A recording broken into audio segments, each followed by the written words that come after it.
Telugu PMC ప్రేక్షకులకు స్వాగతం. Hi friends, మీరు గనక ఇప్పుడే మా ఛానల్కు వచ్చినట్లయితే మా ఛానల్ని సబ్స్క్రైబ్ చేసుకోండి. సబ్స్క్రైబ్ చేయడంతో పాటు పక్కనే ఉన్న బెల్ ఐకాన్ని క్లిక్ చేయండి.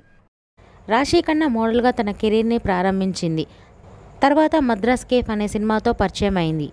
తర్వాత మనం సినిమాలో చిన్న క్యారెక్టర్ చేసిన రాశి ఖన్నా ఊహలు గుసగుసలాడే సినిమాతో హీరోయిన్గా ఫస్ట్ సక్సెస్ అందుకుంది.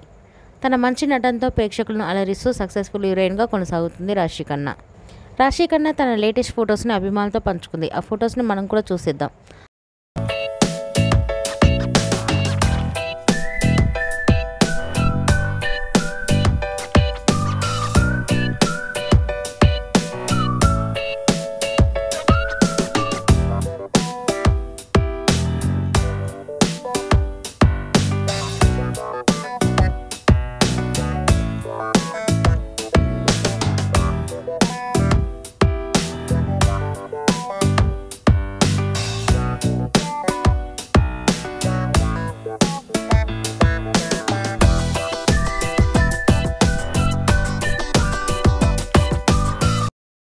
ఈ వీడియో మీకు నచ్చినట్లయితే లైక్ చేసి మరిన్ని టాలీవుడ్ లేటెస్ట్ అప్డేట్స్ మిస్ అవ్వకుండా చూడాలంటే తెలుగు పిఎంసి ఛానల్ను సబ్స్క్రైబ్ చేసుకొని పక్కనే ఉన్న బెల్ ఐకాన్ని క్లిక్ చేయండి.